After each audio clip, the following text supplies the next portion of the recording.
Good morning, friends.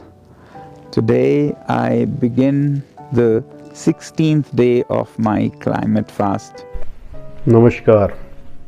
आज बात करते हैं सोनम वांगचुक और उनके संगठनों की जो मांग है, जिसकी वजह से वो भूख हड़ताल पर बैठे हुए हैं और लगभग 16 दिन हो चुके हैं और लद्दाख के परिप्रेक्ष्य में वो भूख हड़ताल कर रहे हैं। आखिर उनकी मांग क्या है जिसकी वजह से उनको भूख हड़ताल करनी पड़ रही है? कहीं उत्तराखंड भी उसी जोन में तो नहीं आता? चलो बात करते हैं।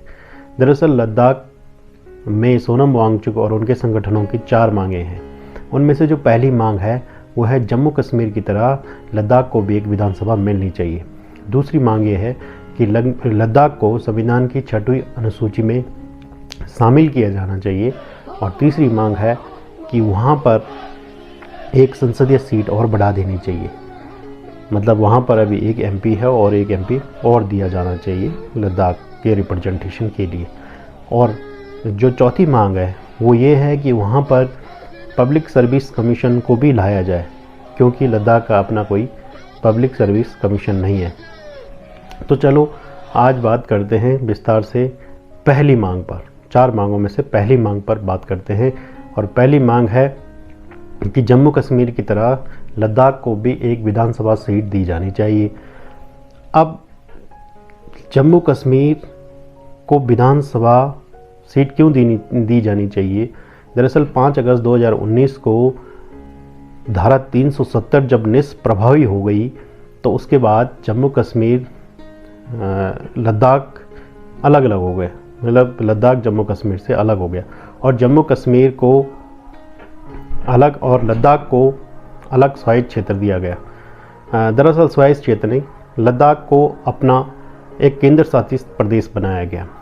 अब क्या हुआ कि लद्दाख के लोगों की मांग है कि जब तक अपनी विधानसभा नहीं होगी तब तक वहाँ के लोगों को रिप्रेजेंटेशन नहीं मिलेगा, और जब तक लोकल लोगों को रिप्रेजेंटेशन नहीं मिलता तब तक उनकी आज़ादी का कोई मतलब नहीं।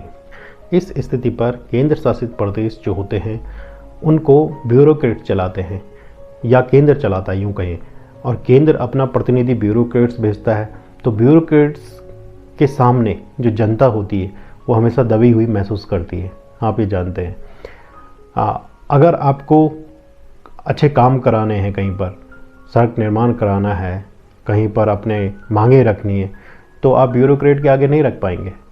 बजाय इसके कि आपके अपने नेता हों जो चुने हुए हो और वो आपका प्रतिनिधित्व आगे करे, अपनी विधानसभा हो, अपने कानून हो, तो इस हिसाब से उनकी मांग जायज़ है।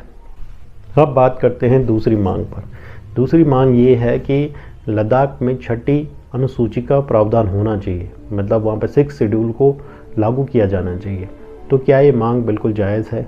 बिल्कुल जायज़ है, क्योंकि संविधान के अनुच्छेद 244 और 275 में ये प्रावधान है कि किसी विशेष जनजातीय क्षेत्रों में उनको विशेष प्रावधान दिए जाते हैं, विशेषाधिकार के प्रावधान दिए जाते हैं। और संविधान की 6वीं अनुसूची में इस चीज़ का प्रावधान है। अब इससे क्या फ़ायदा होता है उस जनजातीय क्षेत्रों पर? इससे ये फ़ायदा होता है कि वहाँ के लोगों को स्वायत्त क्षेत्र मिलता है, अर्थात वहाँ जिला परिषद का गठन होता है और जिला परिषद में जो सदस्य होते हैं, 30 सदस्य नामित होते हैं, 5 साल का उनका कार्यकाल होता है। वो जिला परिषद वहाँ के विशेष क्षेत्र के लिए, जो जनजातीय क्षेत्र होते हैं, उनके लिए वो कानून बना सकती है। न्यायिक प्रक्रिया वहाँ पर उसी के तहत चलती है। जो जल जंगल ज़मीन होते हैं वहाँ पर सरकार का अधिकार न होकर स्थानीय लोगों का अधिकार होता है। अब 6 शेड्यूल लगने से क्या होगा? जो लद्दाख में उद्योगपतियों की जो नज़र है उससे लद्दाख के जो माउंटेन हैं वो बचे रहेंगे, क्योंकि लद्दाख के माउंटेन पर उद्योगपतियों की नज़र है। विभिन्न जड़ी बूटियों से लेकर होटल, रेस्टोरेंट और जो टूरिज़्म सेक्टर है वहाँ पर बड़े बड़े उद्योगपतियों की नज़र है, जिससे जो माउंटेन है वो पूरी तरह पिघल कर नीचे आ जाएंगे और सारा लद्दाख के जो माउंटेन है वो ख़त्म हो जाएंगे। तो इस वजह से 6 शेड्यूल में अगर इसको शामिल कर दिया जाता है तो इस लद्दाख को सेफ गार्ड मिलेगा, एक विशेष प्रोटेक्शन मिलेगी और लद्दाख के लोग उस क्षेत्र में जल जंगल ज़मीन पर अपना अधिकार जमा सकते हैं और उसकी परवरिश कर सकते हैं। उद्योगपति होते हैं, उन्हें जल जंगल ज़मीन से कोई लेना देना नहीं होता, बल्कि उन्हें पैसों से लेना देना होता है और उस पैसे के लिए वो कुछ भी कर सकते हैं। वो जल जंगल ज़मीन को नष्ट कर सकते हैं। आपको हाल ही में पता होगा कि जो हसदेव के जंगल हैं छत्तीसगढ़ में, वो किस तरह उद्योगपतियों के द्वारा कटाए गए हैं। तो उद्योगपतियों को कोई लेना देना नहीं। और क्योंकि मैं उत्तराखंड का निवासी हूँ, मैं उत्तराखंड के परिप्रेक्ष्य में भी इस बात को कह रहा हूँ कि उत्तराखंड में भी 6 शेड्यूल को लागू होना चाहिए।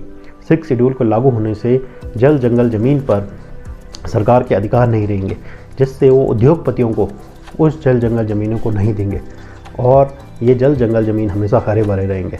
क्योंकि दोस्तों, अगर ये हरे भरे रहेंगे तो देश के प्रत्येक नागरिक हरा भरा रहेगा, यानी सुखी रहेगा। लेकिन अगर ये जंगल कट जाएंगे तो देश का कोई भी नागरिक सुरक्षित नहीं रह सकता, खुशहाल नहीं रह सकता। यहाँ से सारी हिमालयन क्षेत्रों से जो नदियाँ निकलती है वो सब पूरे देश को सिंचित करती है, पूरे देश की प्यास बुझाती है। तो ऐसी स्थिति पर 6 शेड्यूल कितना प्रभावी है ये आप जान चुके होंगे। लद्दाख के लोगों की जो तीसरी मांग है वो है लद्दाख में एक संसदीय सीट को बढ़ाना। तो एक संसदीय सीट इसलिए बढ़ाना चाहिए क्योंकि लद्दाख के लोगों को मानना है कि पूरे लद्दाख का जो क्षेत्रफल है वो लगभग 59,000 वर्ग किलोमीटर के आसपास है, यानी हमारे उत्तराखंड से भी बड़ा। तो और उसके लिए केवल एक रिप्रेजेंटेशन है। भले वहाँ की जनसंख्या काफ़ी कम है, लेकिन उस जनसंख्या को रिप्रेजेंट करने के लिए एक एमपी है। तो अगर कम से कम एक एमपी और मिल जाए तो लद्दाख के कुछ अलग हिस्से को भी कुछ हिस्से को एक एमपी रिप्रेजेंट करेगा, कुछ एक हिस्से को एक एमपी रिप्रेजेंट करेगा, तो ज़्यादा प्रतिनिधित्व मिलेगा। तो लद्दाख के लोगों की मांग बिल्कुल जायज़ है। हमें सोनम वांगचुक का साथ जरूर देना चाहिए। धन्यवाद।